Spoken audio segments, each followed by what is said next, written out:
Hey guys, tonight we begin with the surprisingly mundane and repetitive existence of squirrels, those bushy-tailed creatures we see every day but never truly understand.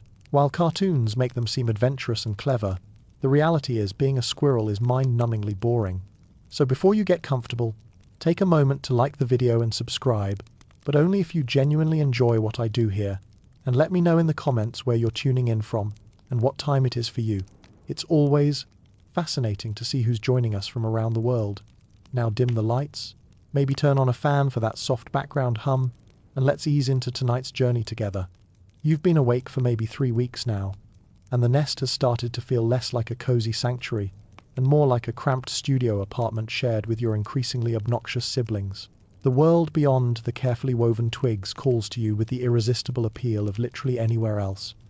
Your first expedition begins with what can only be described as confidence vastly exceeding ability. You approach the nest opening like you're stepping onto a red carpet, chest puffed out with the kind of swagger that only comes from complete ignorance of the laws of physics. The morning sun filters through the oak leaves above, casting everything in that golden light that makes even the most ordinary moments feel cinematic. You pause at the threshold, whiskers twitching with anticipation. This is your debut performance. The world is your stage. You are ready. You are not ready. Your first step onto the branch outside the nest is less a graceful entrance and more like someone trying to walk on a tightrope while wearing roller skates. The branch, which looked perfectly solid from inside, suddenly reveals itself to be approximately the width of a pencil and twice as unstable. Your tiny claws scramble for purchase on the bark as you windmill your arms do. Squirrels have arms. Let's call them arms in a desperate attempt to maintain balance. The cardinal, perched on a nearby branch, watches this display with the kind of detached interest usually reserved for bad reality television. Its head tilts slightly, as if to say, "Really? This is what passes for grace in the squirrel community." You can feel its judgment radiating across the gap between branches like disapproval made visible. And then, gravity, that most reliable of natural laws, gently reminds you that it applies to everyone, even optimistic young squirrels with dreams bigger than their coordination. You don't so much fall as gradually surrender to the inevitable, your small body describing a graceful arc through the morning air before landing with a soft thud in a pile of last autumn's leaves. The leaves cushion your fall with the kind of perfect timing that suggests the universe has at least a small sense of humor. You lie there for a moment, staring up through the canopy at the branch you just vacated, processing the fundamental lesson that will shape the rest of your existence. Gravity is not, in fact, optional. But here's the thing about being young and mostly made of cartilage: you bounce back. Literally, in this case. You shake off the leaves, check to make sure all your body parts are still attached and pointing in the right directions, and begin the somewhat less dignified process of climbing back up to try again. This is where you discover the art of the emergency grip. It's not graceful, it's not pretty, but it works. Your claws dig into the bark like tiny anchors, each one a desperate declaration that you will not, under any circumstances, revisit the leaf pile today. The technique involves a lot more scrambling and significantly less dignity than you'd originally planned, but dignity is a luxury you can't currently afford. The climb back to your branch takes approximately 7 times longer than the fall and involves several moments where you're convinced you're about to become permanently acquainted with gravity again. But somehow, through sheer stubborn determination and possibly divine intervention, you make it back to the nest opening. Your mother, who has been watching this entire performance with the weary patience of someone who has seen this exact scene play out with several previous litters, simply nods and goes back to grooming her tail. There's no applause, no congratulations, just the quiet acknowledgement that you've taken your first step into a larger world and somehow managed not to die in the process. But then something magical happens. A small human child, no more than 4 years old, appears beneath your tree. She looks up through the leaves with those impossibly wide eyes that children use to process the world's daily miracles, spots you clinging to your branch with all the grace of a furry gargoyle, and points. "Squirrel!" she announces to the universe, with the kind of excitement usually reserved for circus acts and ice cream trucks. And for just a moment, you feel briefly famous. Here is another creature who has noticed your existence and found it noteworthy enough to declare to the world. You straighten up slightly, trying to look more dignified and less like someone who just had a very personal meeting with gravity. The child's mother appears, following her daughter's pointing finger, to discover you perched there, probably looking disheveled and vaguely traumatized. "Yes, honey, that's a baby squirrel," she says, with the kind of gentle patience that suggests this is not their first wildlife encounter of the day. You bask in this moment of recognition, this brief celebrity that comes from simply existing in the right place at the right time. Tomorrow you'll learn that humans point at squirrels roughly as often as they breathe. But today, right now, you are the star of your own small show. The cardinal flies away, probably bored by the lack of additional falling. Your first adventure is complete. The weeks that follow your dramatic debut are dedicated to what could generously be called education, and more accurately described as a series of increasingly creative ways to embarrass yourself in front of the local wildlife community. Take jumping, for instance. In theory, it's simple. You see a branch, you leap toward it, you land on it. Physics suggests this should work. Your growing collection of near-death experiences suggests otherwise. Your first formal jumping lesson is conducted entirely through trial and error, with heavy emphasis on the error portion of the curriculum. The branch you've selected for this milestone moment is maybe 2 feet away, practically touching distance in the squirrel world. You crouch on your launching pad, a sturdy oak branch that served as your training ground for the past week, and study your target with the intensity of a mathematician calculating rocket trajectories. You rock back and forth slightly, building momentum, feeling the branch flex beneath your weight. This is it. This is your moment to join the ranks of squirrels who can move through the world with something approaching competence. You leap. For approximately half a second, you experience the pure joy of flight. The wind rushes past your whiskers, your tail streams behind you like a furry banner of triumph, and the world stretches out below you in all its green and brown glory. You are magnificent. You are graceful. You are falling short by about 6 inches, and scrambling desperately for any piece of bark that might prevent your third intimate encounter with the forest floor this week. Your claws find purchase on the very tip of the target branch, leaving you dangling like a furry Christmas ornament while you contemplate the gap between confidence and capability. The branch bows under your weight, creating a gentle swaying motion that would be soothing if you weren't currently focused on the critical task of not dying. This is when you discover the physics of bushy-tail aerodynamics, a subject that apparently wasn't covered in your prenatal education. Your tail, which you'd previously considered to be primarily decorative, suddenly reveals itself to be a sophisticated piece of biological engineering.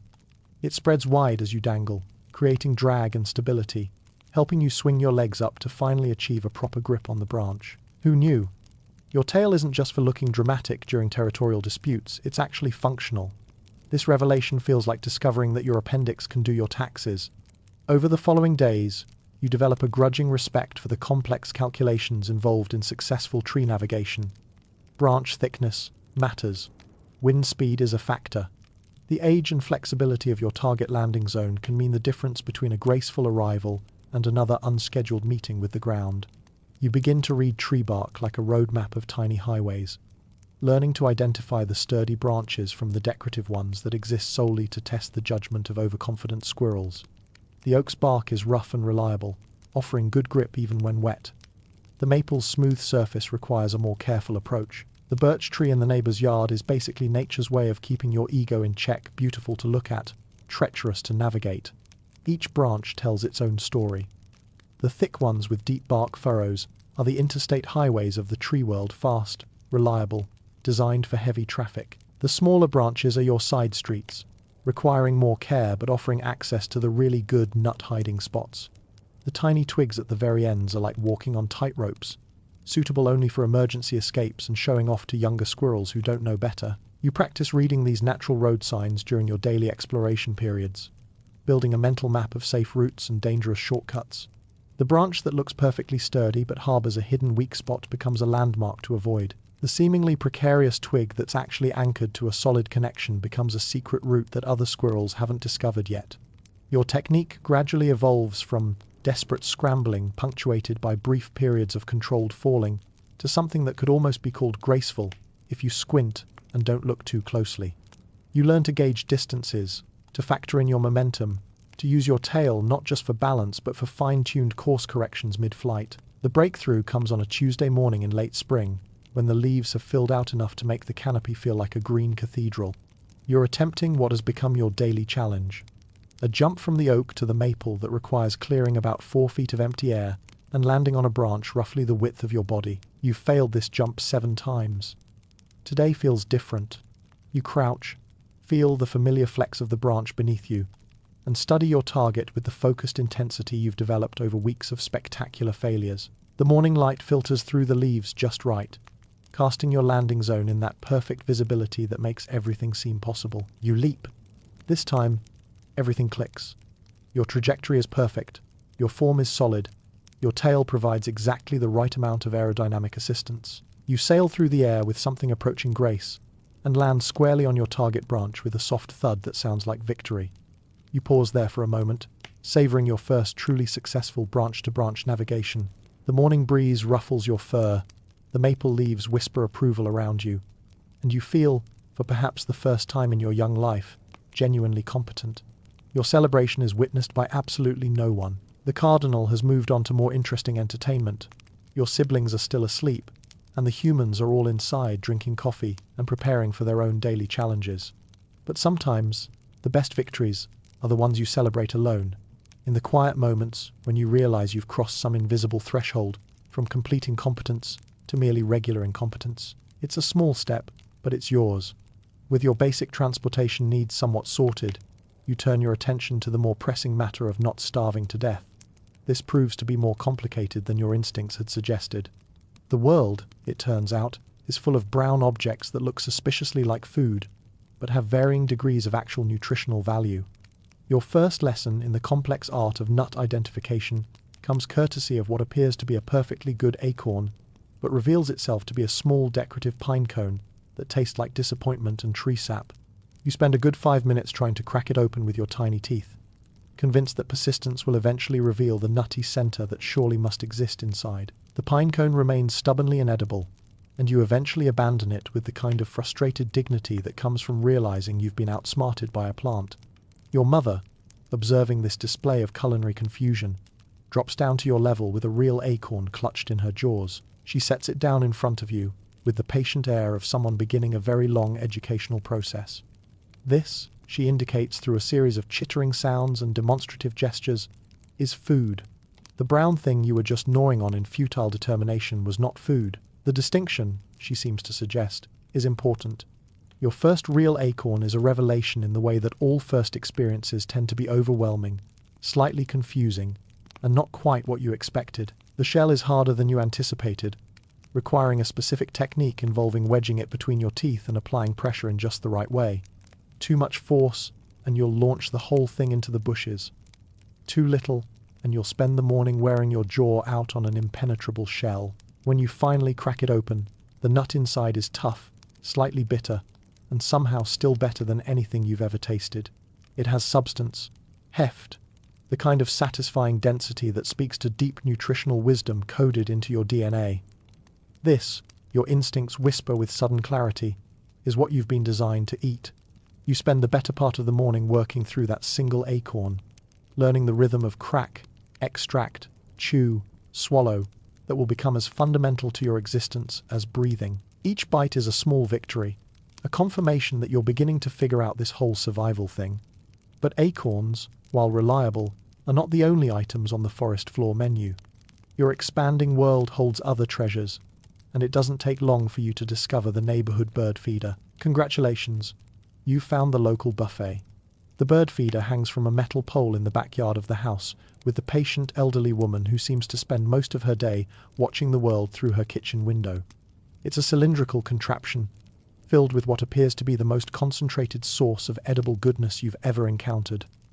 Sunflower seeds, peanuts, and some kind of mixed seed blend that practically glows with nutritional potential. There's just one small problem. It's designed for birds. The feeding ports are sized for beaks, not paws. The perches are built for creatures with talons and a much better understanding of balance than you currently possess, and the whole thing sways slightly in the breeze, adding an element of motion to what is already a challenging engineering problem. You approach this puzzle with the methodical persistence of someone who has recently discovered that food doesn't magically appear when you're hungry. Your first attempt involves hanging upside down from the pole and trying to reach the feeding ports with your front paws. This works for approximately 3 seconds before the swaying motion and your complete lack of upper body strength combine to deposit you gently in the flower bed below. The elderly woman, who has been watching this performance from her kitchen window, chuckles and shakes her head. She's seen this show before, Your second attempt is more sophisticated. You climb to the top of the feeder and try to work your way down, reasoning that gravity might actually be helpful for once. This strategy shows promise until you realize that you're now stuck upside down on a swaying cylinder with no graceful way to either reach the food or get back to solid ground. The great sunflower seed incident that follows involves you, the patient elderly woman, and a 20-minute standoff that becomes neighborhood legend. You're dangling from the top of the feeder, tail wrapped around the support chain for stability, front paws desperately reaching for the feeding ports that remain tantalizingly just out of range. You can see the seeds through the clear plastic, close enough to count individually, far enough away to make you question every life choice that has led to this moment. The woman watches from her window for a few minutes, then does something unexpected. She comes outside. She approaches slowly, speaking in those soft, meaningless sounds that humans use when they're trying not to be threatening. You freeze, running quick calculations on whether this represents danger or opportunity. She's moving slowly, she's talking in gentle tones, and she's carrying what appears to be a small container of the very seeds you've been failing to access. She sits down in a lawn chair maybe 10 feet away from your feeder and waits. This, you realize, is negotiation. After a few minutes of mutual observation, she places a handful of sunflower seeds on the ground and backs away. The message is clear. Come down from there, you furry acrobat, and we can work something out. It takes you another 5 minutes to figure out how to get down from the feeder without face-planting in the petunias, but eventually you manage a reasonably dignified descent. The sunflower seeds are everything you hoped they would be, rich, satisfying, and conveniently pre-extracted from any confusing shells. The woman refills the small pile and retreats to her chair. You work on the seeds, she works on her coffee, and an understanding begins to develop. She gets entertainment, you get food, and nobody has to watch any more undignified feeder acrobatics. This arrangement will continue for the rest of your life, evolving into a complex relationship based on mutual respect and the woman's apparent infinite patience for wildlife feeding programs. She'll upgrade to squirrel-specific feeders. You'll learn to time your visits for her morning routine, and together, you'll establish one of the most reliable food sources in your territory. But that's all in the future. Right now, you're just a young squirrel, learning that sometimes the best solutions to life's challenges come from unexpected alliances, and that humans, despite their many puzzling behaviors, occasionally possess wisdom worth paying attention to.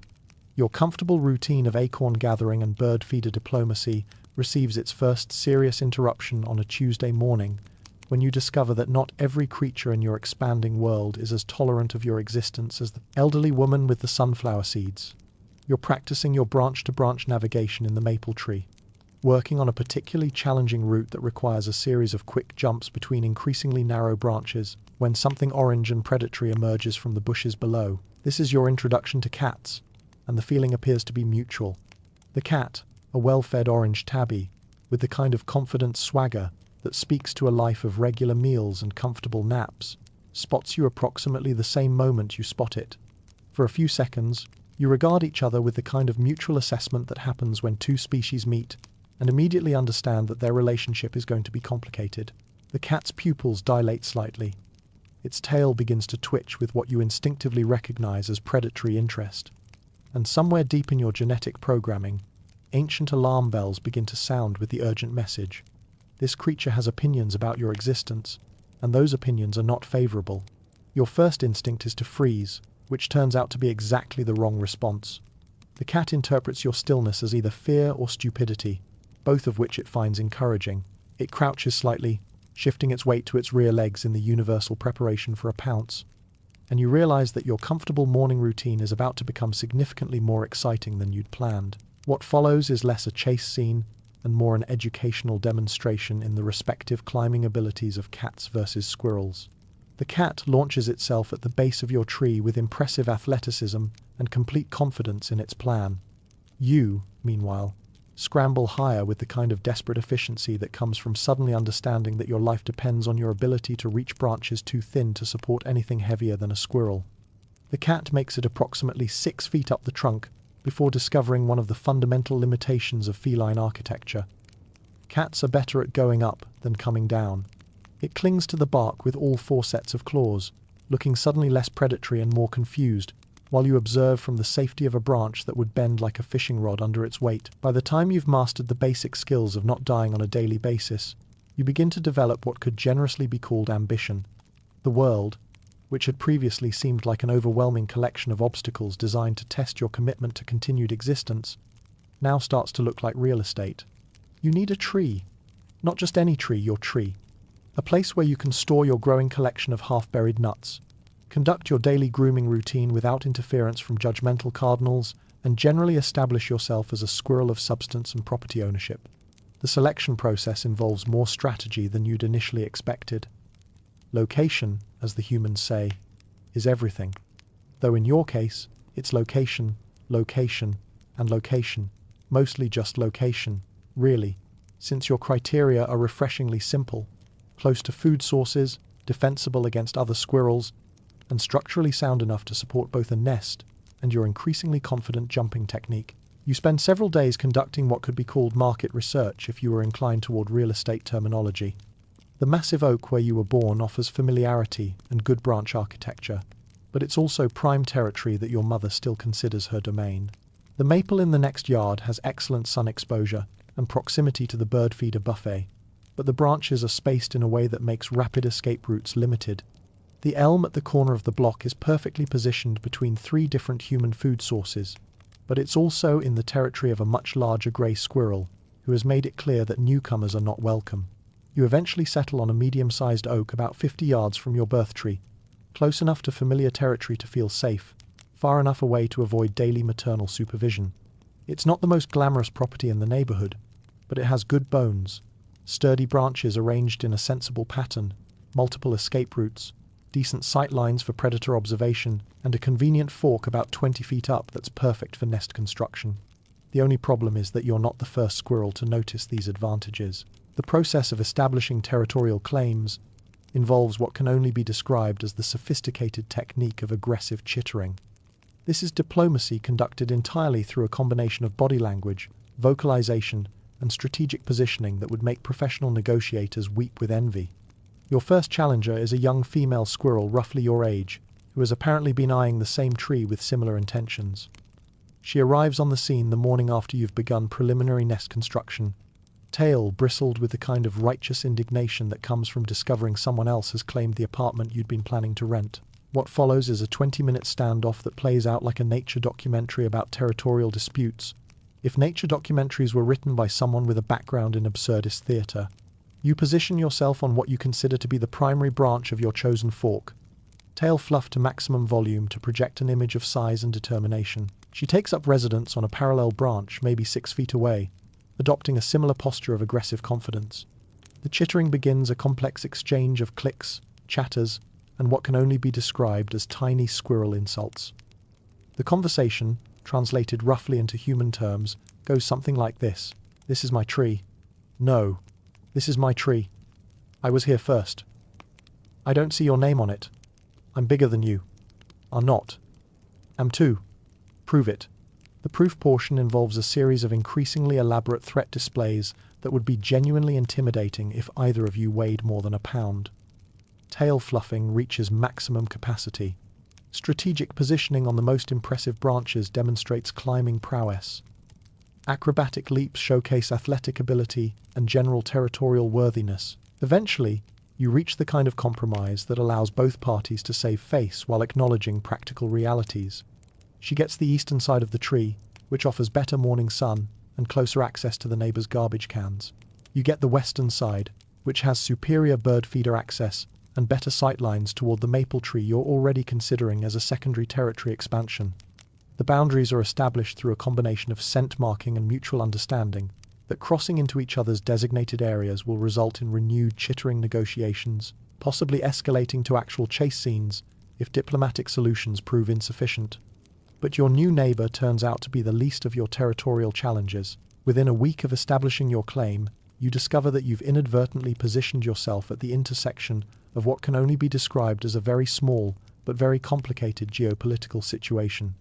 The neighborhood committee, you learn, consists of 3 other squirrels with strong opinions about everything from nut-hiding protocols to acceptable noise levels during morning grooming sessions. There's the elderly grey squirrel, who considers himself the neighborhood's unofficial mayor and has appointed himself responsible for maintaining property values through aggressive enforcement of unwritten behavioral codes. The hyperactive red squirrel from 2 blocks over who treats territorial boundaries as suggestions and has never met a bird feeder she wouldn't raid. And the methodical brown squirrel who has apparently mapped every nut-bearing tree in a 6-block radius and considers territorial expansion a form of strategic resource management. Your first formal introduction to this committee takes place on a Tuesday morning when you're practicing your jumping technique between your tree and the maple. You're mid-leap when you realize you've acquired an audience. 3 squirrels arranged on various branches like furry judges at a gymnastics competition.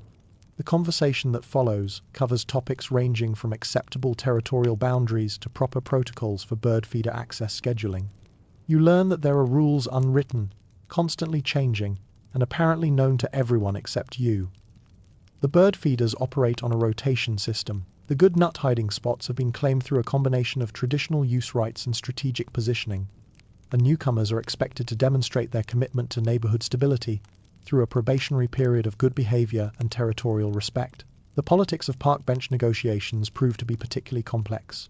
The bench in question, a wooden structure positioned optimally between 3 houses with active bird feeding programs, has apparently been the subject of ongoing territorial disputes for several seasons. Rights are established through a combination of occupation, defensive capability, and what appears to be an informal scheduling system based on seasonal feeding patterns and human activity levels. You're assigned visiting privileges on alternate Thursday mornings, pending successful completion of your probationary period and demonstration of advanced nut hiding techniques that won't interfere with existing territory holders' strategic reserves. Porch invasion rights represent an entirely separate category of neighborhood politics, involving complex negotiations about seasonal access to fallen birdseed, acceptable noise levels during feeding activities, and protocols for human interaction that won't jeopardize the delicate balance of tolerance that keeps the whole system functioning. By the end of your first month in your new tree, you've successfully navigated the preliminary stages of neighborhood integration. You have a defined territory, respectful relationships with adjacent property holders, and provisional access to the shared resources that make suburban squirrel life manageable.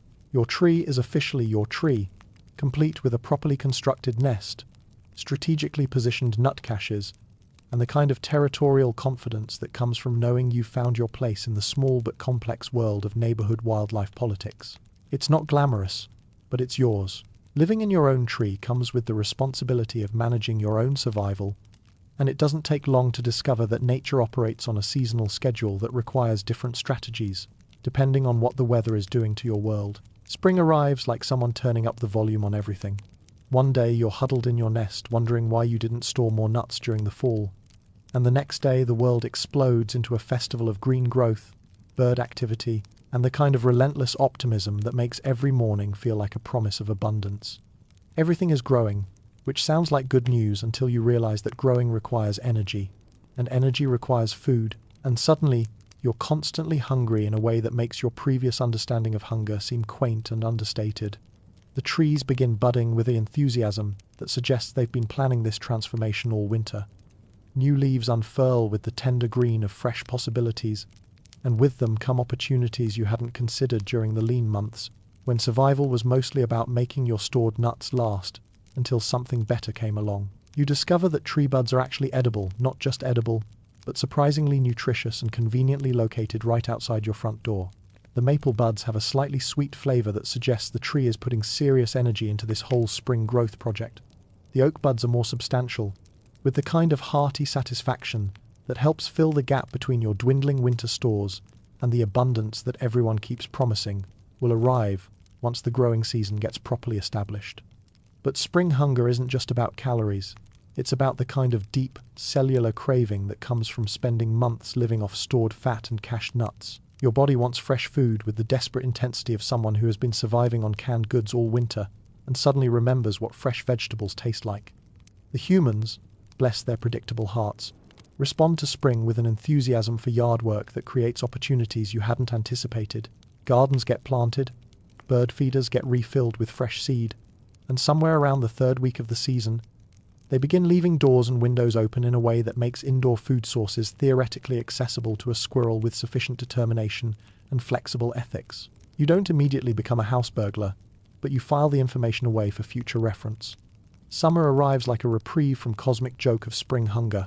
Suddenly, everything is easy. The humans spend their time outside, dropping ice cream and snacks with the careless generosity of people who have never worried about where their next meal is coming from. Children leave half-finished crackers on park benches.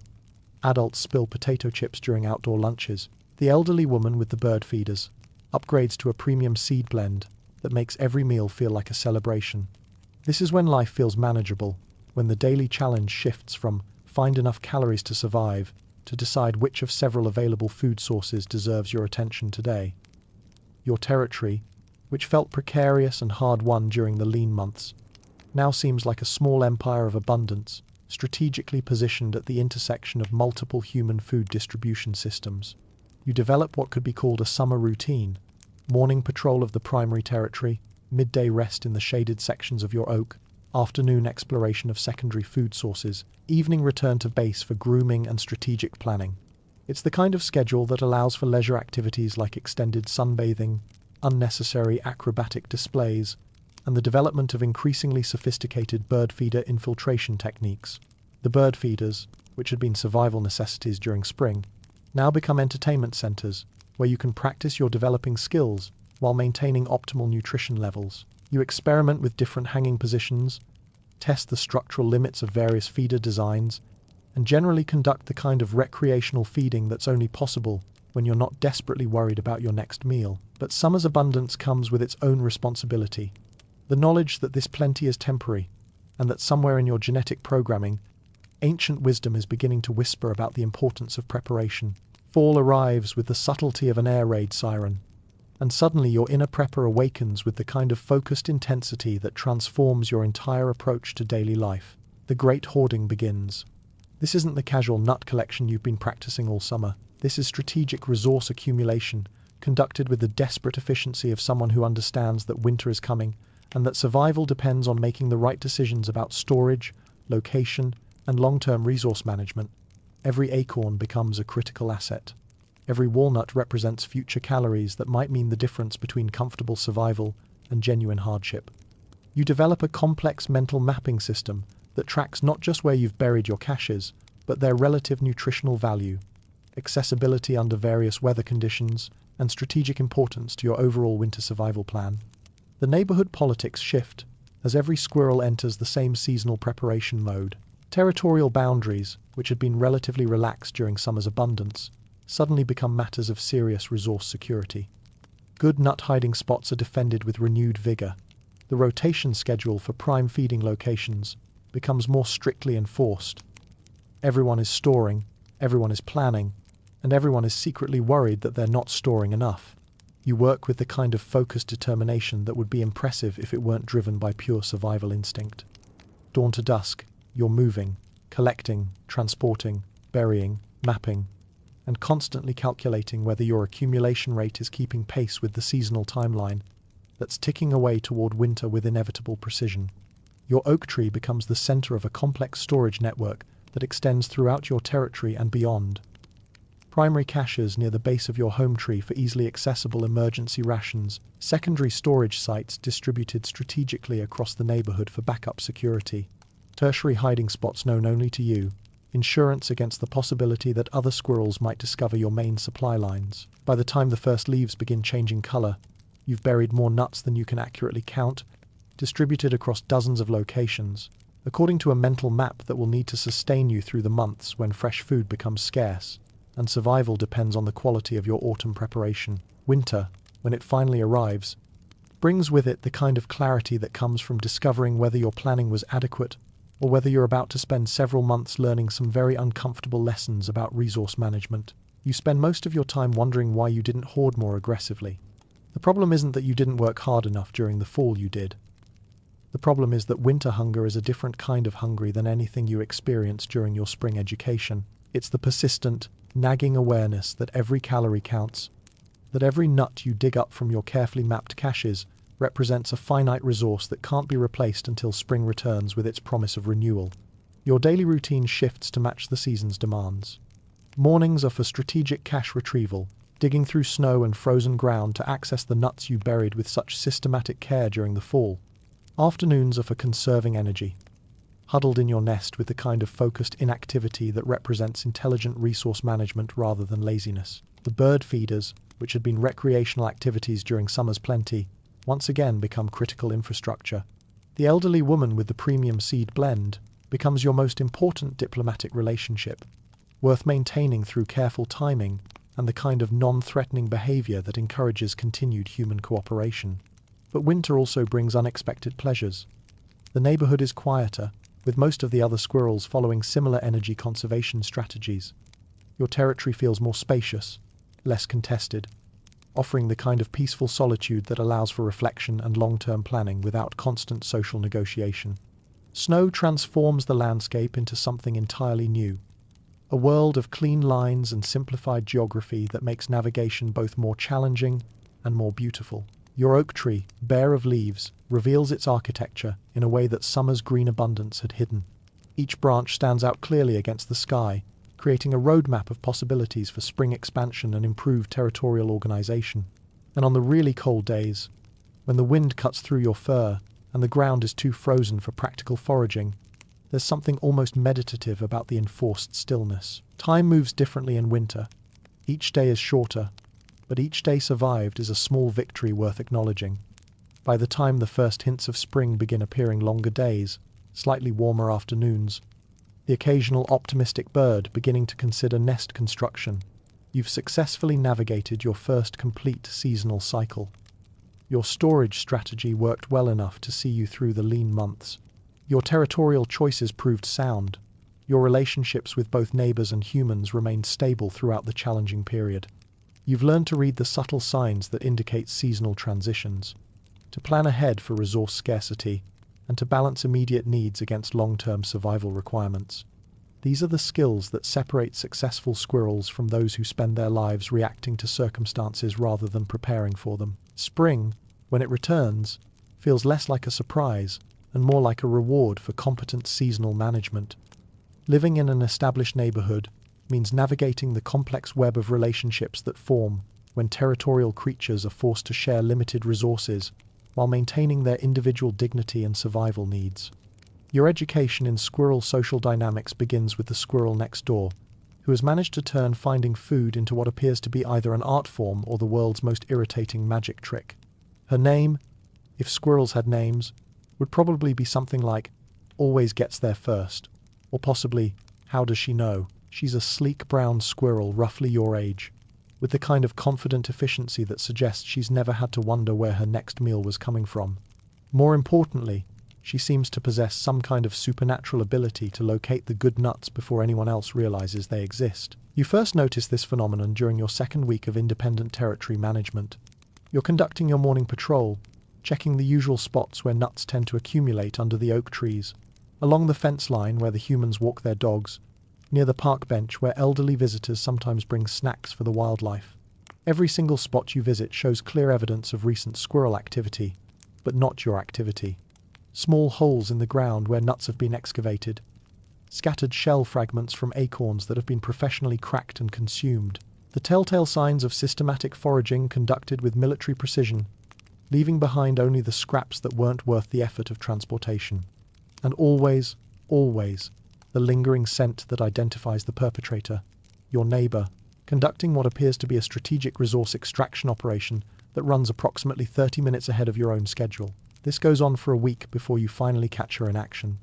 You're approaching what has historically been a reliable nut source, a spot beneath the large oak where the elderly gentleman with the morning coffee always pauses to scatter crumbs from his daily pastry when you spot her tail, disappearing into the bushes with what looks suspiciously like the day's entire accumulated bounty. The confrontation that follows establishes the basic pattern for most of your future social interactions, a complex dance of territorial assertion, mutual assessment, and grudging respect that plays out through a combination of strategic positioning and aggressive chittering. She emerges from the bushes with the confident swagger of someone who has never doubted her right to the best available resources. You adopt a position of righteous indignation that suggests this is a grave violation of established territorial protocols, even though you're not entirely sure what those protocols are or whether they actually exist. The chase scene that follows becomes the template for establishing pecking order through a series of increasingly ridiculous displays of athletic prowess and territorial determination. She leads, you follow, both of you navigating the neighborhood's obstacle course of trees, fences, and human infrastructure with a kind of focused intensity usually reserved for life or death emergencies. But this isn't really about life and death. It's about respect, resource allocation, and the complex social calculations that determine who gets first access to the good food sources and who has to make do with whatever gets left behind. The chase covers 3 blocks and involves what must be at least 20 different trees, 2 garage roofs, and a brief detour through the playground equipment at the elementary school. By the time you both collapse on opposite branches of a neutral maple tree, breathing hard and looking disheveled, you've established a grudging mutual respect based on comparable athletic ability and similar levels of commitment to territorial defense. The relationship that develops over the following weeks can best be described as competitive coexistence. She continues to demonstrate an uncanny ability to locate resources before you do. But now, she occasionally leaves enough behind to suggest that your territorial rights deserve some minimal acknowledgement. You continue to monitor her activities with the vigilant attention of someone conducting ongoing intelligence gathering, but with less of the indignant outrage that characterized your early interactions. This dynamic becomes the model for most of your neighborhood's social relationships, a carefully balanced combination of competition and cooperation that allows everyone to pursue their survival needs without descending into constant warfare. The birds, unfortunately, never quite get the memo about cooperation. Learning to share space with the neighborhood's avian population turns out to be an exercise in frustrated diplomacy, complicated by the fundamental incompatibility of your respective approaches to resource management. You prefer systematic collection and strategic storage. They prefer immediate consumption and aggressive territorial defense of anything that looks remotely edible. The cardinal family that nests in your oak tree treats your presence as a personal affront to their property values. Every morning begins with a chorus of disapproving calls that roughly translate to, "The squirrel is here again, and we are not happy about it." They dive-bomb your foraging activities with the dedication of tiny, feathered fighter pilots. They knock nuts out of your paws out of what appears to be pure spite. Spoiler alert, you don't learn to share space with birds. You learn to work around them. The solution involves developing a complex scheduling system that takes advantage of the birds' predictable daily routines. Early morning foraging happens during their first feeding period, when they're too busy with their own breakfast activities to interfere with yours. Midday operations occur during their rest period, when most species retreat to shaded perches for digestion and general afternoon laziness. Evening collection activities are timed to avoid the second major feeding rush that happens before roosting time. It's not sharing exactly. It's more like timeshare diplomacy conducted through mutual avoidance and careful attention to schedule conflicts. The Great Garbage Can Coalition of 2019 represents the pinnacle of neighborhood social organization, at least from your perspective.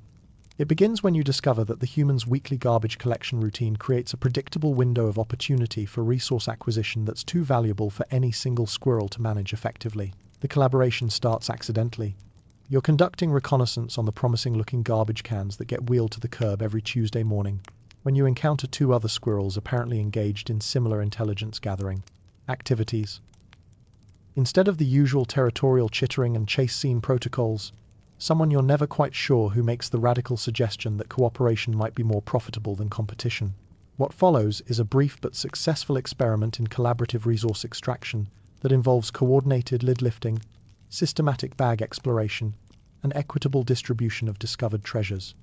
The operation runs smoothly for exactly 3 weeks before dissolving in a dispute over sharing ratios and accusations of inadequate effort from certain coalition members who shall remain nameless but whose identity is obvious to anyone who has been paying attention to resource discovery patterns. But for those 3 weeks, you experience the rare pleasure of social cooperation based on mutual benefit rather than territorial necessity. It's a glimpse of what squirrel society might look like if survival pressures didn't make everything a competition. The coalition's collapse teaches you valuable lessons about the challenges of maintaining cooperative relationships under resource pressure, but also about the possibilities that exist when individual self-interest aligns with group benefit. These experiences become the foundation for your understanding of neighborhood social dynamics. Complex, sometimes frustrating, but ultimately manageable through careful attention to territorial boundaries, respectful acknowledgement of others' survival needs, and strategic flexibility when cooperation serves everyone's interests. By your second spring in the neighborhood, you've moved beyond basic survival and into what could be called professional development. The skills that once represented the difference between life and death have become the foundation for increasingly sophisticated techniques that elevate your daily operations from mere adequacy to something approaching artistry. The art of upside-down feeding, for instance, turns out to be surprisingly useful for accessing resources that other squirrels haven't figured out how to reach. It begins with the realization that most bird feeders are designed with the assumption that users will approach from below and maintain a generally upright orientation during feeding activities. This assumption, you discover, represents a significant limitation in thinking that creates opportunities for anyone willing to challenge conventional approaches to food acquisition. Your first successful upside-down feeding operation happens entirely by accident. You're attempting to access a particularly well-stocked tube feeder when you lose your grip on the metal support pole and find yourself hanging by your rear claws, with your head pointing toward the ground and the feeding ports, suddenly within easy reach of your front paws. The position is undignified, requires significant core strength to maintain, and looks ridiculous to any observer. It's also incredibly effective. Hanging upside down provides access to feeding ports that are impossible to reach from traditional squirrel positions.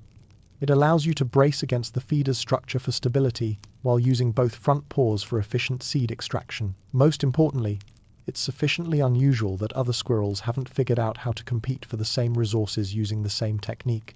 You spend several weeks perfecting the necessary muscle memory and balance adjustments. The core strength required to maintain the position while conducting precise paw movements turns out to be considerable. The technique demands careful attention to escape routes, since getting away quickly while upside down presents obvious logistical challenges. But once mastered, upside-down feeding becomes your signature move, the skill that sets you apart from other neighborhood squirrels and provides access to resources that would otherwise remain beyond your reach. Advanced acrobatics develop naturally from your expanding confidence and the practical reality that regular walking is for ground animals, and you haven't been a ground animal since you figured out that trees offer better sight lines, superior escape routes, and access to food sources that terrestrial creatures can only dream about. Your acrobatic repertoire expands to include precision jumping between branches of different species and varying flexibility, mid-air course corrections using tail aerodynamics, and what can only be described as parkour-style navigation through complex three-dimensional environments that would challenge professional gymnasts. The neighbor's fence line becomes your personal balance beam, allowing for rapid transit between territories without descending to ground level where dogs and cats conduct their patrols. Telephone lines offer high-speed corridors for long-distance travel, requiring careful attention to wire tension and weather conditions. Building gutters provide elevated highways that connect multiple food sources while maintaining strategic height advantages. These skills serve practical purposes, efficient travel, predator avoidance, access to elevated resources, but they also become a source of personal satisfaction. There's pleasure in moving through your environment with the kind of fluid grace that makes difficult maneuvers look effortless, in solving three-dimensional navigation problems that would stump creatures limited to horizontal movement. Your acrobatic abilities become locally famous among the human population, who occasionally gather to watch your more ambitious performances with the kind of appreciation usually reserved for professional entertainers. This audience appreciation leads to your education in the psychology of human manipulation, a subject that proves both fascinating and financially rewarding. The discovery that looking cute pays dividends comes gradually, through careful observation of which behaviors elicit positive human responses, and which ones result in door slamming and aggressive shooing motions. Humans, you learn, respond favorably to specific combinations of body language, timing, and strategic positioning that trigger their nurturing instincts while avoiding the behaviors that activate their territorial defense mechanisms. The key elements of successful human manipulation include sitting upright in a position that emphasizes your fluffy tail, maintaining what humans apparently interpret as eye contact while approaching feeding areas, timing your appearances to coincide with human outdoor activities when they're most likely to be carrying snacks, and conducting your operations with enough visible caution to appear non-threatening while maintaining sufficient boldness to seem deserving of assistance. The elderly woman with the bird feeders becomes your primary research subject and most reliable source of supplemental nutrition.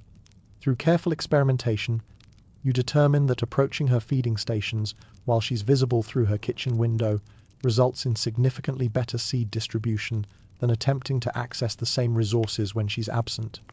She begins timing her seed refills to coincide with your morning patrol schedule. You begin timing your feeding activities to provide her with optimal viewing entertainment. The relationship evolves into a form of performance art, where both parties receive exactly what they want. You get reliable access to premium food sources, and she gets the satisfaction of successfully maintaining a backyard wildlife program. There comes a moment in every squirrel's life when the daily challenge of not dying transitions into something that feels suspiciously like competence. For you, this moment arrives on a crisp October morning during your third year of independent living, when you realize that you've successfully navigated another complete seasonal cycle without any major catastrophes, embarrassing injuries, or territorial losses that couldn't be recovered through strategic negotiation. You've figured out most of the basics, and for the first time since tumbling out of your birth nest, you feel briefly invincible. This sensation is both dangerous and intoxicating. Dangerous because overconfidence in the squirrel world tends to be corrected swiftly and often painfully by reality. Intoxicating because after years of approaching each day as a survival challenge, the feeling of genuine competence creates a kind of euphoria that makes even mundane activities feel like victories worth celebrating. Your morning routine, which once required careful planning and constant vigilance, now unfolds with the smooth efficiency of someone who has internalized the rhythms of successful suburban wildlife management. You know which branches will support your weight in any weather condition. Your mental map of seasonal food sources has expanded to cover a territory that would have seemed impossibly vast during your early days of basic survival. The neighborhood's human schedules, pet patrol patterns, and optimal foraging windows are as familiar as the bark patterns on your home tree. This mastery breeds ambition. The territory that had once seemed adequate, your oak tree, the immediate surrounding area, and negotiated access to a few shared resources, suddenly feels constraining. You begin to notice opportunities that had previously been beyond your capabilities or confidence level. The yard next door, with its mature walnut tree and suspiciously under-defended bird feeding station. The property beyond that, where an elderly couple maintains what appears to be a squirrel-friendly garden complete with convenient digging areas and minimal predator activity. Expansion, you decide, is not just possible, it's inevitable. The campaign begins with reconnaissance. You conduct detailed surveys of the adjacent territories, mapping defensive positions, identifying resource locations, and assessing the competition with the methodical thoroughness of someone planning a complex business acquisition. The current territory holders, a pair of grey squirrels who have grown complacent through several seasons of unchallenged dominance, show clear signs of tactical weakness that suggest their claims might be vulnerable to challenge by a more motivated competitor. Your first expansion move targets the walnut tree, a strategic asset that would significantly improve your winter resource security while providing an elevated platform for future territorial growth. The tree sits at the border between your established territory and the grey squirrel's domain, in a location that could reasonably be claimed as a natural extension of your existing holdings. The occupation begins subtly. Morning patrols that happen to extend slightly further into disputed territory. Casual foraging activities that gradually shift the boundary of your regular activities. Strategic nut-burying operations that establish evidence of active use in areas that had previously been neutral ground. The grey squirrels notice these incursions with the kind of delayed awareness that suggests they've been taking their territorial security for granted. Their initial response involves some half-hearted chittering and a few chase sequences that lack the intensity needed to discourage a truly committed challenger. This mild resistance only confirms your assessment that they're vulnerable to a determined expansion campaign. The walnut tree falls to your control after a series of escalating confrontations that demonstrate the tactical advantages of superior motivation over superior size. The larger grey squirrel attempts to intimidate you through traditional threat displays, tail fluffing, aggressive positioning, and the kind of chittering that's supposed to communicate serious consequences for continued territorial violations. You respond with something that surprises both of you: complete indifference to his intimidation tactics, and an unwavering commitment to your expansion plans that apparently communicates something much more threatening than his bluffs. Successfully intimidating a much larger grey squirrel through pure attitude becomes one of those defining moments that shifts your understanding of your place in the neighborhood hierarchy. Size, you learn, is less important than commitment.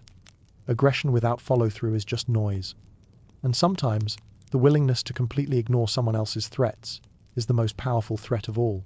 The walnut tree victory provides a strategic foothold for the next phase of expansion, claiming the bird feeding station and establishing territorial rights over the entire adjoining backyard. This operation requires more sophisticated tactics, since it involves displacing established territory holders rather than simply claiming disputed boundary areas. The campaign succeeds through a combination of persistence, superior resource management, and what can only be described as psychological warfare conducted through strategic positioning and the kind of calm confidence that makes opponents question their own territorial claims. By the end of the season, your territory has expanded to include 2 whole backyards, 3 primary trees, and exclusive access to what was once a contested bird feeding station. The grey squirrels have been relegated to a much smaller area on the far side of their original territory, apparently preferring retreat to the kind of prolonged conflict that your expansion campaign had promised. You strut along the fence line like you own the neighborhood. You don't, but confidence sells, and the other squirrels in the area have apparently bought into the fiction that you're a territorial force worth taking seriously. This confidence transforms your daily routine from survival management to something that feels more like estate administration. Morning patrols now cover a territory large enough to require strategic route planning.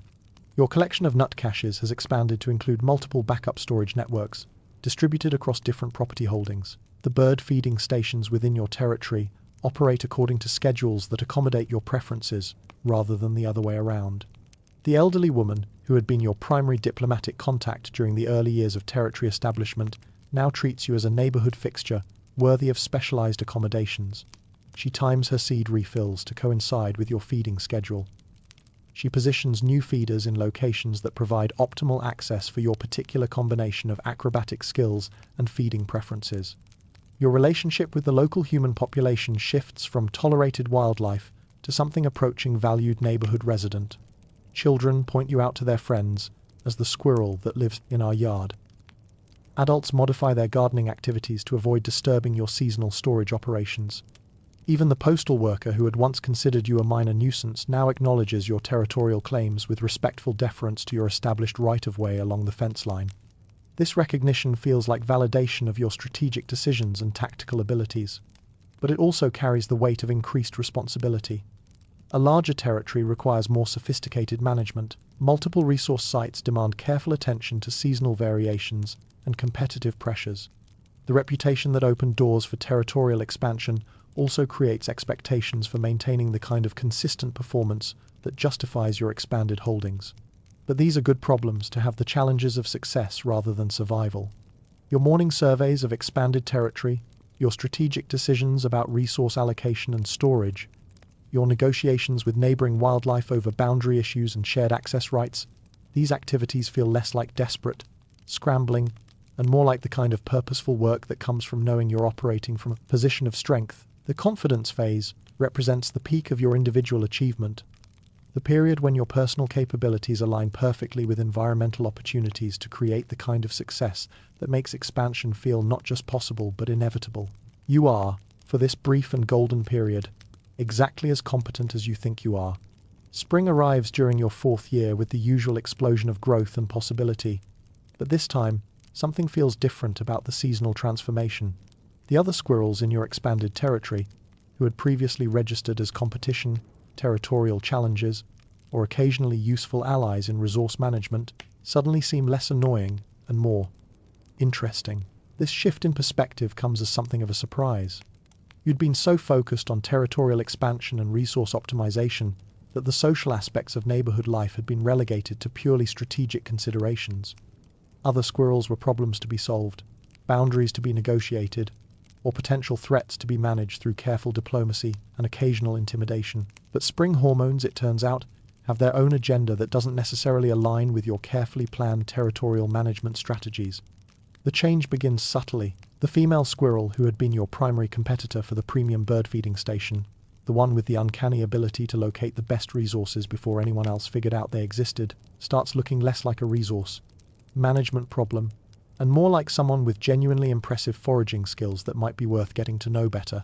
Her territorial efficiency, which had once been a source of professional frustration, now appears to demonstrate exactly the kind of competence and strategic thinking that would be valuable in a long-term partner.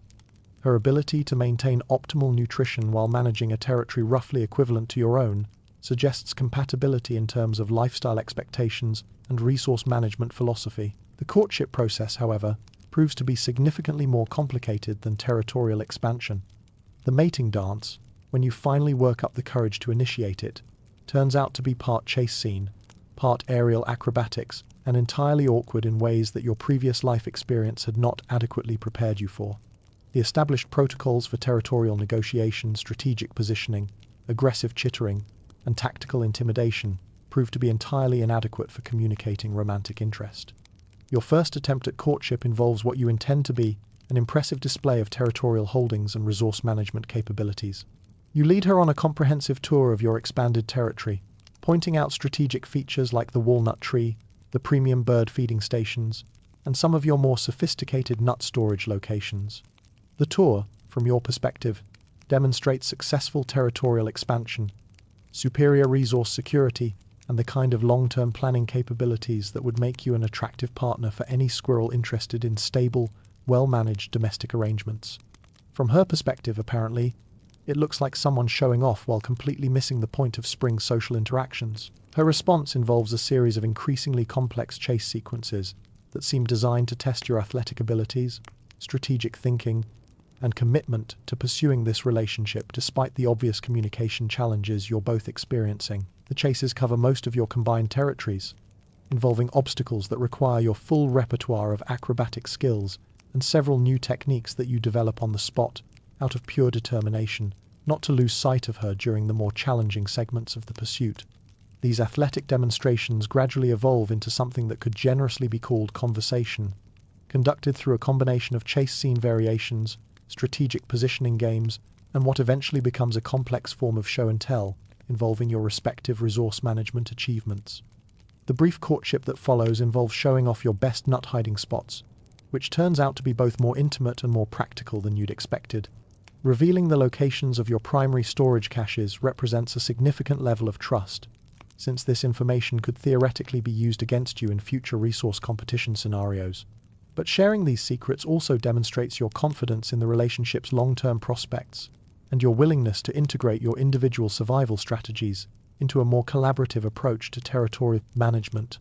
She responds by revealing some of her own storage locations, including several that you hadn't discovered despite months of careful observation and strategic reconnaissance. Her cache distribution strategy turns out to be more sophisticated than you'd realized, involving backup storage networks and seasonal rotation systems that complement your own approach while covering resource gaps you hadn't fully considered. The relationship progresses from mutual resource sharing to coordinated territorial defense to something that begins to resemble genuine partnership in the complex project of managing successful suburban wildlife life. By late spring, you've established what could be called a domestic arrangement based on shared territorial holdings, coordinated resource management, and mutual support for each other's individual survival strategies. Pregnancy arrives with the kind of practical urgency that transforms abstract partnership into concrete preparation for a dramatically expanded version of territorial responsibility. You're eating for several, though you're not entirely sure how many, which adds a new dimension of complexity to your carefully optimized foraging routines. The caloric requirements for supporting developing offspring prove to be significantly more demanding than your previous experience with seasonal preparation had suggested. Your morning routines expand to accommodate the increased nutritional demands, requiring more frequent feeding sessions and more strategic attention to resource quality rather than just quantity. The bird feeding stations, which had previously provided reliable supplemental nutrition, now become critical infrastructure that needs to be defended more aggressively against competition from other squirrels who might not understand the increased stakes involved in your current situation.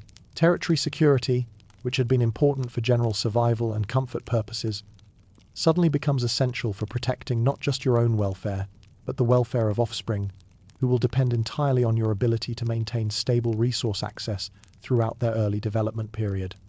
The responsibility feels both heavier and more purposeful than your previous focus on individual territorial expansion. The success metrics shift from personal achievement to family security, from individual resource optimization to sustainable long-term management that can support multiple squirrels over extended periods. Your partner's presence transforms from romantic companionship to essential collaboration in the complex project of preparing territory and resources for the arrival of offspring, who will need everything from secure nesting areas to accessible food sources to comprehensive protection from the various predators and environmental challenges that make young squirrel life precarious. The spring that had begun with the discovery of romance evolves into intensive preparation for the most challenging project of your life so far. raising children in a world designed to test every survival skill you've managed to develop. The transition from pregnancy to actual parenthood begins with nest building, which turns out to involve significantly more architectural challenges than you'd anticipated. Your previous nest construction experience had focused primarily on personal comfort and basic weather protection. Adequate shelter for one adult squirrel, with modest space requirements and no particular engineering constraints beyond, keeping the rain out and providing reasonable insulation. Building a nest suitable for raising offspring requires an entirely different approach to design and construction, involving considerations you'd never had to factor into your personal shelter planning. The nest needs to be larger, obviously, but also more structurally sound, better insulated, positioned for optimal security, while maintaining accessibility, and constructed with materials that can withstand the kind of extended occupancy that comes with housing multiple individuals over several months, rather than providing temporary shelter for one. Your tools and materials remain depressingly limited. Twigs, leaves, whatever soft materials you can scavenge from human yards, and your own paws for assembly and positioning. The engineering challenges of creating a structure that meets expanded requirements using the same basic construction techniques and material availability that had been adequate for simpler projects become apparent almost immediately. The location selection alone requires weeks of strategic analysis. Your original nest site, which had been perfect for individual occupancy, now seems inadequately positioned for family security, too exposed to weather from certain directions, too far from primary food sources, too close to areas with heavy human traffic that might disturb the kind of extended quiet period that raising young squirrels apparently requires. You eventually settle on a site in the main fork of your oak tree that offers better protection from wind and rain, superior sight lines for predator detection, and convenient access to the territory's primary resource locations, without being so close to activity centers that normal territorial management operations will disturb the domestic tranquility. The construction process involves more problem-solving than you'd expected. Creating a structure large enough for multiple occupants while maintaining the structural integrity needed for extended use requires techniques that go beyond your previous experience with basic shelter assembly. You develop new methods for weaving together different types of materials to create walls that are both flexible enough to accommodate movement and sturdy enough to maintain their shape under the stress of regular occupancy by increasingly active young squirrels. The insulation requirements demand more sophisticated attention to thermal management and moisture control than your previous approach of simply piling soft materials together and hoping for the best. By the time construction is complete, you've created what amounts to a small architectural achievement, a multi-room family residence with distinct areas for sleeping, feeding, and general activity, constructed entirely from scavenged materials, using techniques you developed through trial and error while working under significant time pressure. The birth of your offspring introduces you to creatures who are tiny, helpless, and surprisingly demanding in ways that no amount of territorial management experience had prepared you for. They arrive as barely formed bundles of pink skin and fuzzy potential, completely dependent on your ability to provide everything from basic nutrition to temperature regulation to protection from environmental hazards. They're too small and undeveloped to even recognize as threats. The feeding demands alone require a complete reorganization of your daily routine. Instead of strategic foraging, expeditions planned around optimal resource availability and territorial security considerations, you now need to maintain constant food procurement operations that can support not just your own increased nutritional requirements, but also the milk production necessary to keep several rapidly growing offspring alive and developing properly. Your carefully optimized territory management strategies get restructured around the non-negotiable requirement of never being too far from the nest for extended periods. The morning patrols that had been essential for maintaining territorial security now need to be compressed into shorter time periods and planned around feeding schedules that operate according to your offspring's biological needs, rather than your strategic preferences. Sleep becomes a luxury allocated in brief segments between feeding, nest maintenance, territory defense, and the constant vigilance required to keep track of young squirrels who seem determined to explore every possible way to get themselves into dangerous situations. As they grow and develop, the challenge shifts from basic life support to education in the fundamental skills they'll need for independent survival. This proves to be more complicated than you'd expected, involving not just demonstrations of proper techniques, but somehow conveying the reasoning behind survival strategies to creatures whose attention spans appear to be measured in seconds rather than minutes. Teaching basic survival skills to young squirrels turns out to be like trying to conduct advanced seminars for students with the attention spans of goldfish and an apparent inability to take any safety warnings seriously. Your first lesson in predator awareness involves a carefully planned demonstration of proper freeze and assess techniques conducted during a controlled encounter with the neighborhood cat that you've timed to coincide with optimal learning conditions. You position your offspring in secure observation posts, model the appropriate response to feline presence, and provide detailed commentary on the strategic thinking involved in threat evaluation and response planning. Your children treat this carefully constructed educational experience as entertainment, chittering excitedly at the cat, and apparently viewing the entire demonstration as some kind of interactive game rather than essential survival training. Tree navigation instruction follows a similar pattern. You demonstrate proper jumping techniques, explaining weight distribution, momentum calculation, and emergency recovery procedures with the kind of systematic thoroughness that had been essential for your own skill development. Your offspring respond by attempting increasingly ambitious jumps without any apparent attention to the safety principles you've spent weeks trying to communicate, treating your carefully accumulated wisdom like suggestions they're free to ignore in favor of their own experimental approaches to basic physics. Foraging education proves equally challenging. You provide comprehensive instruction in nut identification, storage techniques, seasonal preparation strategies, and the complex social protocols involved in territory management and resource sharing. Your children demonstrate remarkable ability to remember the locations of hidden treats, while showing complete inability to retain information about which brown objects are edible and which ones will result in disappointed chewing experiences. The teaching process requires patience you didn't know you possessed, and flexibility in educational approaches that challenges your assumptions about how survival knowledge gets transmitted from one generation to the next. But despite the constant challenges and frequent evidence that your offspring are determined to learn everything through personal experience rather than benefiting from your accumulated wisdom, something remarkable begins to happen as they grow and develop. They begin to demonstrate competence in ways that suggest your educational efforts are having some effect, even if they're not learning in the systematic way you'd hoped for. Their tree navigation improves dramatically through practice and experimentation. Their foraging skills develop through trial and error that gradually becomes more sophisticated and strategic.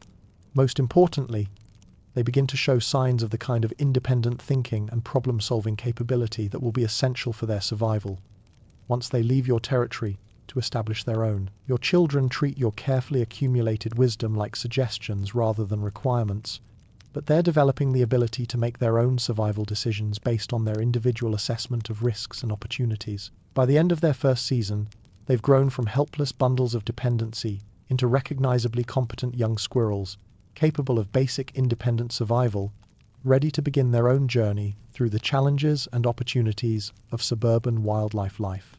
The experience of raising them has been exhausting, frequently frustrating, and occasionally terrifying, but also deeply satisfying in ways that territorial expansion and resource optimization had never provided. You've successfully transmitted your survival knowledge to the next generation, contributing to the continuation of squirrel life in your neighborhood, while gaining a new appreciation for the complexity and responsibility involved in ensuring that survival knowledge gets passed along to those who will need it in the future.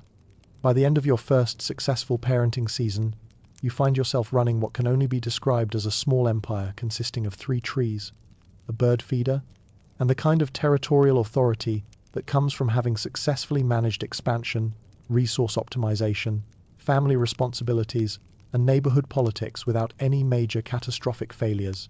Your territory now spans multiple properties and includes primary holdings in the oak tree, where you established your original base of operations, the walnut tree you claimed through strategic expansion and superior intimidation tactics, and the maple tree you acquired through what amounts to a diplomatic merger with your partner's previously independent territorial holdings. The bird feeder that had once been a contested resource, requiring careful scheduling and tactical maneuvering, has become your private dining establishment, defended through a combination of established precedent and the kind of calm confidence that discourages challenges from neighbors, who have learned that you're willing to escalate territorial disputes to levels that make resource sharing seem like a more attractive option than extended conflict.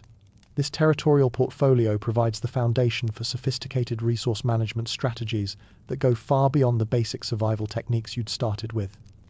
You now operate multiple seasonal storage networks, coordinated across different properties to provide redundant security and optimal access to cached resources during the various environmental challenges that make winter survival dependent on autumn preparation quality.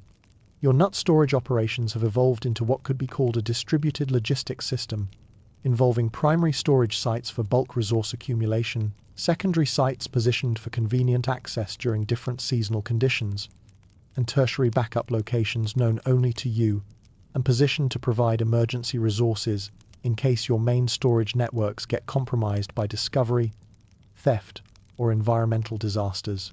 Settling disputes with neighboring squirrels has shifted from the aggressive territorial defense that characterized your expansion period to a more sophisticated approach based on strategic position holding and the kind of intimidation that comes from demonstrated competence rather than desperate bluffing. When the young male squirrel from 2 blocks over attempts to establish a claim on your walnut tree, the resolution involves less actual conflict and more diplomatic communication about the territorial realities that make his expansion plans impractical. Your response combines strategic positioning that demonstrates your ability to defend the resource if necessary, with patient explanation of the neighborhood's established territorial boundaries and the kind of escalation that would result from continued challenges to your holdings. The dispute resolves through mutual acknowledgement that your territorial claims are backed by sufficient capability and commitment to make challenges more trouble than they're worth, while his territorial ambitions might be better directed toward areas where expansion wouldn't require conflict with established and competent territory holders. This kind of conflict resolution based on demonstrated strength rather than actual fighting becomes your preferred approach to territorial management during the peak performance period. It's more efficient than extended conflict, less risky than the kind of aggressive defense that can result in injury or resource loss, and more sustainable for long-term neighborhood stability. The art of seasonal preparation, which had once been a source of anxiety and constant calculation about whether your accumulation efforts would prove adequate for winter survival, has become a refined process that you've genuinely mastered through years of experience and strategic refinement. Your autumn preparation now operates according to systematic schedules that account for resource availability patterns, optimal storage timing, territorial security requirements, and the kind of long-term strategic planning that ensures survival while building surplus for unexpected challenges or opportunities. You've achieved what can only be described as a Zen-like state of moderate suburban dominance. The calm confidence that comes from knowing you've successfully navigated the challenges of territorial expansion, resource management, family responsibilities, and neighborhood politics to create a stable, sustainable, and reasonably comfortable existence within the constraints and opportunities of suburban wildlife life. Several seasons pass, and somewhere in the gradual accumulation of successful days, you realize that the frantic energy of territorial expansion and the overwhelming responsibility of early parenthood have settled into something that feels suspiciously like a comfortable rhythm. You've found your groove in the complex dance of suburban squirrel life, and the world has developed the predictable patterns that come from understanding your place within it. The territory that once required constant vigilance and strategic maneuvering now operates with the smooth efficiency of a well-managed system. The seasonal cycles that had once felt like endless series of survival challenges now unfold with familiar rhythms that you can anticipate and prepare for with the confidence that comes from accumulated experience. Life has developed the kind of sustainable routine that allows for long-term planning beyond mere seasonal preparation. Your resource management strategies operate according to multi-year planning cycles that account for variations in weather patterns, changes in neighborhood human populations, and the natural fluctuations in food availability that come with suburban ecosystem dynamics. The establishment years bring a particular kind of satisfaction that comes from managing not just your own survival and comfort, but the welfare of multiple generations of offspring with varying degrees of competence and willingness to benefit from accumulated parental wisdom. Your first generation of children has successfully established their own territories throughout the neighborhood, creating a network of related squirrels who share your genetic inheritance and, to varying degrees, your approach to territorial management and survival strategy. Some have demonstrated remarkable aptitude for the skills you tried to teach them, establishing territories that rival your own in terms of resource security and strategic positioning. Others have taken a more experimental approach to squirrel life, making choices that suggest they learned different lessons from your parenting efforts than the ones you thought you were teaching. The son who established his territory in the more challenging area near the busy street, apparently believing that high-risk, High-reward strategies would provide better opportunities than the conservative approach you'd modeled. The daughter who developed a specialization in garbage can raiding that goes far beyond your own modest expertise, creating a lifestyle based almost entirely on human food waste management rather than traditional foraging. These variations in offspring success provide ongoing education in the reality that successful parenting involves providing foundational skills rather than determining life outcomes. Your children have taken your survival knowledge and adapted it to their own circumstances, personalities, and assessment of opportunities in ways that sometimes surprise you with their innovation and occasionally concern you with their apparent disregard for time-tested survival principles. But they're all alive, reasonably well-fed, and contributing to the neighborhood's overall squirrel population stability, which represents success according to the most important metrics available for evaluating parental effectiveness.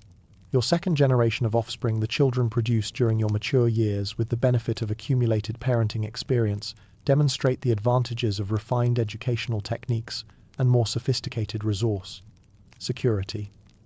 These later children receive instruction that's been improved through years of trial and error, delivered with the kind of patience that comes from understanding the long-term nature of skill development and the importance of allowing young squirrels to learn through experience rather than trying to force rapid mastery of complex survival techniques. Managing multiple generations with varying degrees of competence requires diplomatic skills that go beyond your original territorial management education.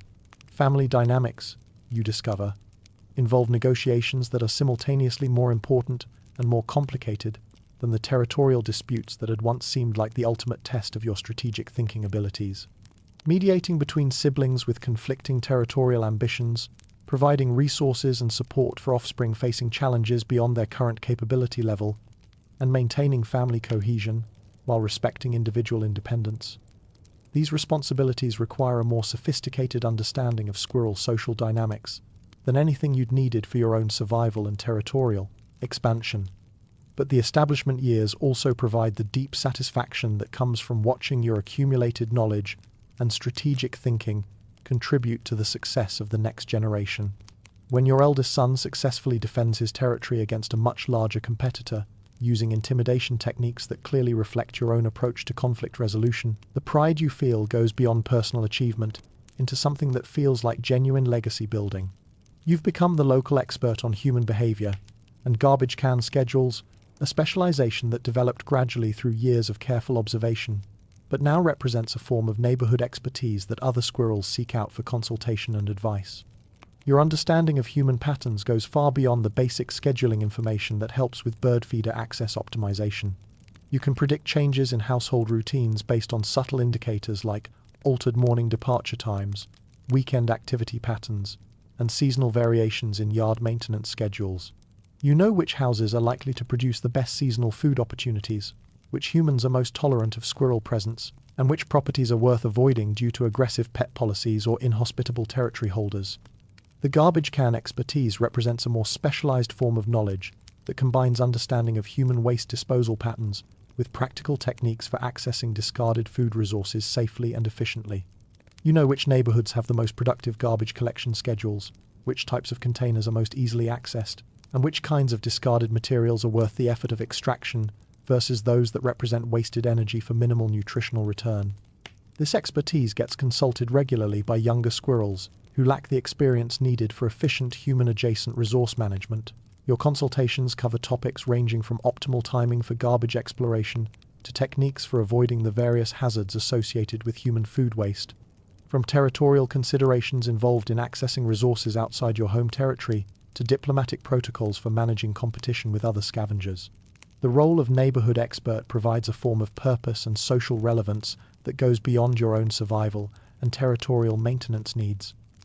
You've become a resource for the local squirrel community, contributing to overall neighborhood welfare through knowledge sharing and strategic advice that helps other squirrels navigate challenges similar to those you've already solved. This expertise also makes you valuable to the human residents, though they're not necessarily conscious of the service you're providing.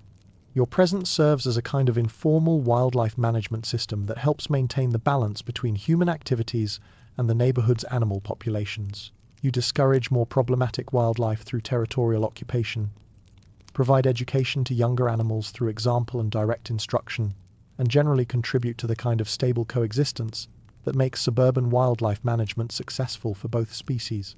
You watch new squirrels make the same mistakes you made during your own early years, and the observation fills you with the kind of patient amusement that comes from feeling ancient and wise, despite being only a few years old by calendar standards.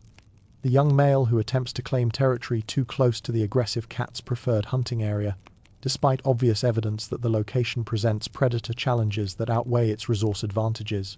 The female, who tries to establish her primary storage cache in the area that floods during heavy rains, apparently not having learned to read the landscape signs that indicate seasonal drainage patterns. The ambitious pair who attempt to expand their territory faster than their ability to defend it effectively, setting themselves up for the kind of overextension conflicts that could have been avoided through more conservative expansion strategies. These observations provide entertainment, but also opportunities for intervention that can prevent serious mistakes without interfering with the natural learning process that makes independent survival possible. A strategically timed demonstration of proper predator avoidance techniques. Casual chittering that happens to include useful information about seasonal resource patterns. Positioning that guides younger squirrels toward better strategic decisions without making those decisions for them. The establishment years represent a period of stability, influence, and the kind of deep satisfaction that comes from having successfully navigated the challenges of independent survival to create a sustainable and comfortable existence that contributes to the broader community, while maintaining the individual autonomy that makes squirrel life worth living. After years of seasonal preparation that alternated between desperate overaccumulation and anxious understorage, you finally achieved the kind of calibrated response to autumn that can only be described as an art form.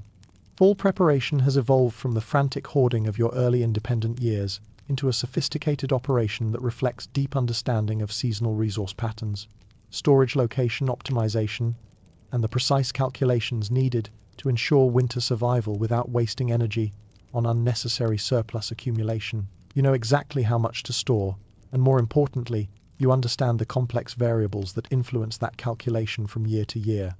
Weather patterns, which once seemed like random events that required generic preparation strategies, now reveal their predictable variations and seasonal indicators that allow for more precise resource planning.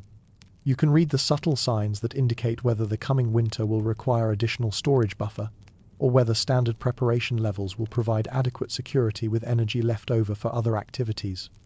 The timing of leaf color changes provides information about temperature patterns and the duration of optimal foraging conditions. Early morning frost patterns indicate how quickly the transition to winter resource scarcity will occur. Bird migration schedules offer reliable indicators of seasonal progression that help optimize the balance between continued accumulation and transition to winter conservation mode. Your storage network has evolved into a sophisticated system that accounts not just for quantity, but for accessibility, security, and strategic distribution across different environmental conditions. Primary caches near your nest provide easily accessed emergency resources for the coldest periods when energy conservation makes long foraging trips impractical. Secondary storage sites distributed throughout your territory ensure that winter movement patterns can be optimized for efficiency while maintaining access to adequate nutrition. Backup storage locations, known only to you and positioned outside your primary territory boundaries, provide insurance against catastrophic cache loss due to discovery, theft, or environmental damage. These remote storage sites require longer travel times to access, but offer the kind of resource security that makes the difference between survival and comfort during extended periods of resource scarcity. The selection of storage materials reflects years of experience with different types of nuts and seeds, their varying nutritional content, storage characteristics, and seasonal availability patterns. Acorns for reliable bulk nutrition and excellent storage properties. Walnuts for high-energy reserves during the most challenging winter periods. Mixed seeds from bird feeders for dietary variety and accessibility during moderate weather conditions. Each type of stored resource gets distributed according to access requirements and seasonal consumption patterns. The highest energy foods positioned for easy retrieval during periods when energy conservation is critical. More readily available resources stored in locations that can be accessed even during challenging weather conditions. Specialty items cached in secure locations for use during extended periods when other food sources become inaccessible. Winter survival strategies have been refined through years of experience into a comprehensive approach that balances energy conservation with activity levels needed to maintain health, territorial security, and social connections throughout the challenging season. Your nest has been upgraded with insulation techniques developed through multiple seasons of thermal management experimentation. Strategic positioning of materials provides optimal temperature regulation with minimal energy expenditure. Ventilation management prevents moisture buildup while maintaining warmth during the coldest periods. Daily activity schedules during winter operate according to energy budgeting principles that maximize nutrition acquisition while minimizing caloric expenditure. Foraging activities concentrated during optimal temperature and weather conditions. Rest periods strategically timed to conserve energy while maintaining alertness for territorial security and predator awareness. Social interaction patterns during winter reflect understanding of when community cooperation provides survival advantages versus when solitary resource management is more efficient. Participation in informal information sharing about resource discoveries and weather conditions. Strategic avoidance of competitive interactions that would waste energy without providing corresponding benefits. The physical conditioning that carries you through winter reflects year-round attention to health maintenance rather than seasonal crisis management. Summer activity levels calibrated to build the fat reserves and muscle tone needed for cold season survival. Autumn preparation includes not just resource accumulation but physical preparation for the increased demands of winter foraging and thermal regulation. Spring emergence has evolved from desperate relief at seasonal transition into greeting the world like an old friend whose reliable return provides the foundation for another year of comfortable seasonal cycling. Your emergence timing reflects sophisticated understanding of seasonal progression indicators rather than simple response to temperature changes. You can predict optimal emergence timing based on day length, weather pattern changes, and the subtle environmental cues that indicate when spring foraging will provide adequate nutrition to justify increased activity levels. The transition from winter conservation mode to spring expansion activities occurs gradually, with careful attention to energy budgeting that prevents the kind of premature activity increases that can deplete winter reserves before spring resources become reliably available. Spring territory assessment incorporates lessons learned from multiple seasonal cycles about environmental changes, human activity pattern shifts, and the territorial dynamics that develop among neighborhood wildlife populations during winter's social reorganization. Your spring preparation activities reflect understanding of the seasonal demands ahead, rather than simple celebration of winter's end. Nest maintenance and upgrade projects that prepare for the coming year's challenges. Territory boundary reinforcement that reestablishes seasonal territorial claims. Social reconnection with neighbors that rebuilds the community relationships that support successful summer resource sharing and autumn preparation cooperation. Summer luxury represents the culmination of successful seasonal management, the period when you can enjoy the fruits of your organizational skills and strategic planning, rather than merely surviving until the next challenging season. Your summer activities reflect the confidence that comes from knowing your seasonal management systems are functioning effectively.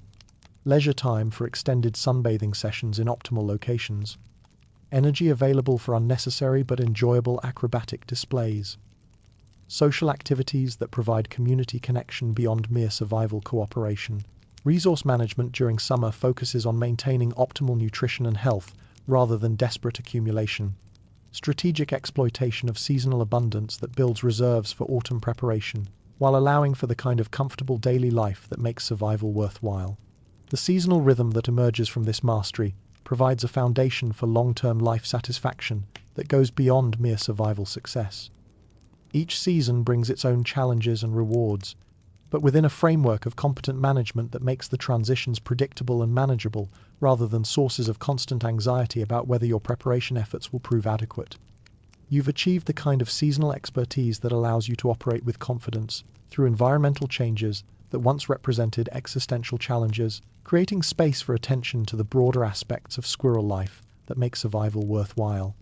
Time passes, territories shift, and gradually, you realize that the neighborhood's younger squirrels have begun approaching you with the kind of respectful attention usually reserved for recognized experts. Somewhere in the accumulation of successful seasons and effective territorial management, you've acquired what can only be described as elder status in the local squirrel community. The recognition comes in small ways at first. Younger squirrels seeking your wisdom, mostly about nut locations, but with the kind of deference that suggests they view your knowledge as genuinely valuable, rather than just another source of competitive intelligence. Their questions go beyond simple resource location requests to include more complex topics like seasonal timing strategies, human behavior prediction, and the sophisticated territorial management techniques that separate successful long-term residents from squirrels who struggle with constant resource insecurity and territorial disputes.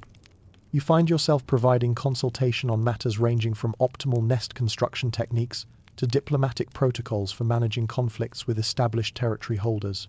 Your advice gets sought on strategic questions about territorial expansion, risk assessment for various foraging opportunities, and the kind of long-term planning that makes the difference between survival and comfortable prosperity. The consulting role develops naturally from your established reputation for competent resource management and successful territorial stability. Other squirrels have observed your operations over multiple seasons, noting the consistent success of your seasonal preparation strategies, the stability of your territorial holdings, and the effectiveness of your approach to neighborhood politics and human relationship management. Your expertise gets recognized not just by individual squirrels seeking advice, but by the informal networks that coordinate community responses to larger challenges affecting the neighborhood's overall squirrel population. When territorial disputes arise between younger squirrels who lack the diplomatic experience needed for peaceful resolution, you find yourself mediating conflicts with the kind of gravitas that comes from having seen similar situations play out multiple times and understanding the long-term consequences of different resolution strategies.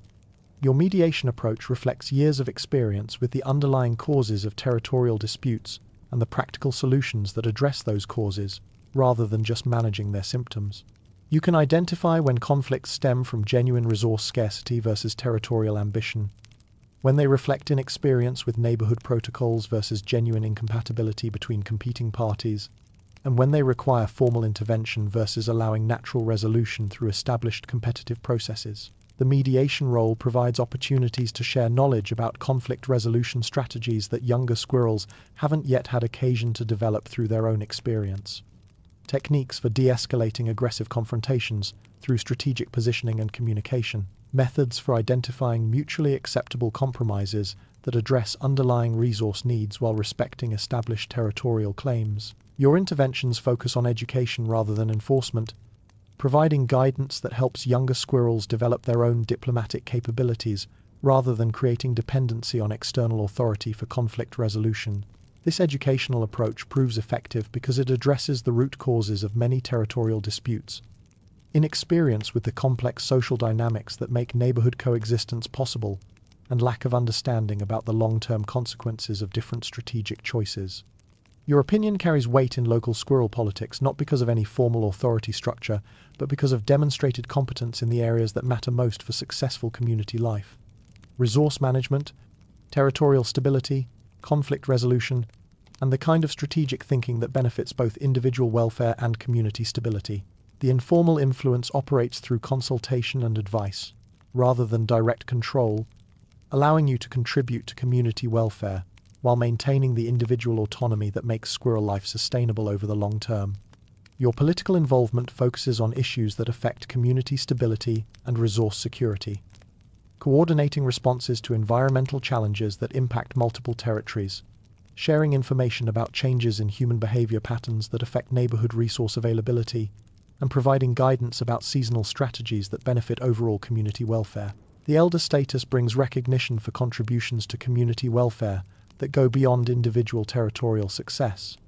Your presence provides stability and continuity that helps maintain neighborhood social structures through the natural changes that come with generational turnover and environmental variations. You've become the neighborhood's unofficial wildlife coordinator, the squirrel that others look to for guidance about adapting to changes in local conditions, for advice about managing challenges that extend beyond individual territorial concerns, and for the kind of institutional memory that helps preserve effective strategies and proven solutions across generations. The coordinator role involves responsibilities that extend beyond your own territorial interests, to include attention to the overall health and stability of the neighborhood's squirrel population, identifying environmental changes that might affect community welfare, recognizing patterns of resource availability that suggest need for coordinated preparation strategies, monitoring territorial dynamics for signs of instability, that might require intervention to prevent escalation into community-wide conflicts. Your influence operates through information sharing, strategic advice, and the kind of patient education that helps younger community members develop the skills and knowledge needed for successful independent operation within the established social framework. The elder status represents recognition not just of individual success, but of contribution to community welfare through knowledge sharing, conflict resolution, and the kind of leadership that supports collective prosperity while maintaining the individual autonomy that defines successful squirrel life. The years of territorial struggle, resource uncertainty, and constant adaptation have settled into something that can only be described as comfortable routine. The kind of predictable daily rhythm that comes from having solved most of life's basic challenges and developed sustainable approaches to the ones that can't be permanently resolved. Your days now unfold according to patterns that reflect accumulated wisdom about optimal timing, energy management, and the most efficient ways to maintain the territorial and resource security that makes comfortable life possible. Morning patrol begins just after dawn, when the temperature is cool enough for efficient movement, but the light is sufficient for comprehensive territory assessment. The route covers your primary holdings systematically, checking the oak tree for overnight territorial incursions, assessing the walnut tree for resource availability and competitive pressure, evaluating the bird feeder situation for optimization opportunities. This patrol serves multiple functions beyond simple territorial maintenance. It provides daily exercise that maintains the physical conditioning needed for continued acrobatic competence. It offers regular opportunities to monitor environmental changes that might affect seasonal planning or resource management strategies. Most importantly, it establishes your visible presence throughout your territory in a way that communicates ongoing territorial claims without requiring the aggressive displays that characterize less secure operations. Midday rest has evolved into strategic downtime, positioned in preferred napping spots distributed across 3 different trees, according to seasonal rotation schedules that optimize for temperature, weather conditions, and territorial security considerations. The oak tree provides the primary summer napping location, with dense canopy coverage that offers excellent shade and protection from aerial predators. The maple tree serves as the optimal autumn rest spot, positioned for easy monitoring of the neighborhood's peak nut collection activities. The walnut tree offers the best winter resting location, with structural features that provide wind protection and convenient access to cached resources. This rotation system ensures that your rest periods contribute to territorial presence and security, while providing genuine recovery time that maintains the energy levels needed for effective afternoon activities. Afternoon foraging operates according to established schedules that balance nutritional needs with energy conservation, conducted along routes that have been optimized through years of experience with seasonal resource patterns and competitive pressures. The foraging patterns incorporate strategic flexibility that allows for adaptation to daily variations in weather, resource availability, and territorial dynamics, while maintaining the efficiency that comes from following proven routes through familiar territory. Evening chittering provides social connection and information exchange with neighborhood residents, conducted from positions that reinforce territorial claims while maintaining the community relationships that support cooperative resource management and collective security against common threats. These social sessions offer opportunities to share information about environmental changes, resource discoveries, and territorial developments that affect community welfare. They provide entertainment through casual interaction with neighbors who share similar challenges and interests. Most importantly, they maintain the social connections that make individual territorial success compatible with community stability. The comfortable routine represents the culmination of years of strategic thinking, tactical refinement, and adaptive learning that have produced sustainable approaches to the challenges of suburban squirrel life. Your daily activities now unfold with the smooth efficiency of systems that have been tested, refined, and proven effective through multiple seasonal cycles and changing environmental conditions. The changes come gradually, so subtly that at first you mistake them for temporary conditions rather than the permanent shift they represent.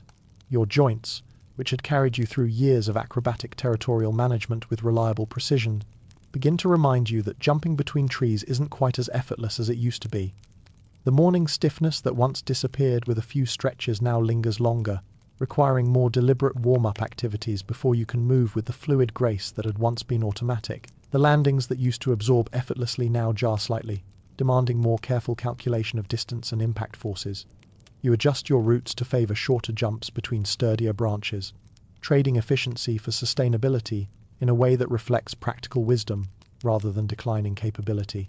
The territory coverage remains comprehensive, but the methods adapt to accommodate the reality that energy conservation has become more important than impressive displays of athletic prowess. Naps become longer and more frequent, but this isn't laziness. It's strategic energy conservation based on accurate assessment of your current physical resources and the most efficient ways to manage them across daily activity requirements. You delegate more territory management responsibilities to younger, more energetic relatives who benefit from the practical experience, while allowing you to maintain territorial security without the physical demands that once seemed effortless but now require more careful consideration. You pause longer on branches now, not for dramatic effect, but because rest feels good, and the view from this height provides perspective on the neighborhood activities that continue to unfold below with reliable seasonal rhythms. Your grandchildren arrive as students more receptive to accumulated wisdom than your own offspring had been, perhaps because they encounter you as an established authority figure rather than someone whose expertise they watch develop through trial and error. Teaching them the refined art of human manipulation becomes one of your most satisfying activities. They learn the subtle positioning techniques that trigger nurturing responses, the timing strategies that maximize food acquisition opportunities, and the behavioral patterns that maintain human tolerance while avoiding the territorial conflicts that can disrupt established feeding relationships. Your instruction in these techniques reflects decades of observation and experimentation, refined into principles that can be taught systematically rather than discovered through individual trial and error. Sharing the locations of your best secret nut caches represents a form of inheritance more valuable than territorial boundaries. These storage sites, positioned through years of strategic analysis and proven through multiple seasonal cycles, provide your descendants with resource security that will support their survival long after your direct involvement in their welfare has ended. The warnings you provide about seasonal dangers and neighborhood-specific hazards carry the weight of personal experience with consequences that younger squirrels haven't yet had occasion to discover for themselves. The timing of hawk migration patterns, the territorial habits of the neighborhood cats, the human activities that signal changes in resource availability, this knowledge becomes part of their survival foundation. Your stories, shared during evening chittering sessions, become local legend through the natural embellishment that makes accumulated wisdom memorable and entertaining. The adventures grow slightly more dramatic with each retelling, but the underlying survival lessons remain accurate and valuable. The perspective that comes with accumulated seasons brings opportunities for contemplation that had been impossible during the urgent years of territorial establishment and family raising. You find yourself observing the cycle of seasons with appreciation for their reliability and the comfortable predictability they provide. Each spring's return feels like greeting an old friend whose patterns you understand completely. Autumn's preparation demands no longer create anxiety about adequacy. You know exactly what needs to be done and trust your ability to accomplish it efficiently. The routine that had once felt restrictive now reveals itself as the foundation for sustainable comfort. The daily patrol, the strategic rest periods, the evening social interactions. These activities provide structure that makes life manageable and satisfying rather than constantly challenging. Watching new generations make the same mistakes that once seemed unique to your own inexperience brings amused tolerance rather than frustrated correction attempts. The young squirrel who tries to claim territory too aggressively, the inexperienced forager who wastes energy on low-value resources, the ambitious territory expander who overextends defensive capabilities. These familiar patterns become sources of gentle entertainment rather than community crises requiring intervention. The satisfaction that comes from contemplating a territory well managed and conflicts wisely avoided provides the kind of deep contentment that had been impossible to imagine during the years when survival demanded constant strategic calculation and tactical adaptation. You've lived a small life in a small space, focused on the mastery of immediate challenges and local relationships, and somehow that feels exactly right. Appropriately scaled to your capabilities and genuinely meaningful within its chosen scope. The withdrawal from active territory management happens naturally, without formal announcement or ceremonial transition.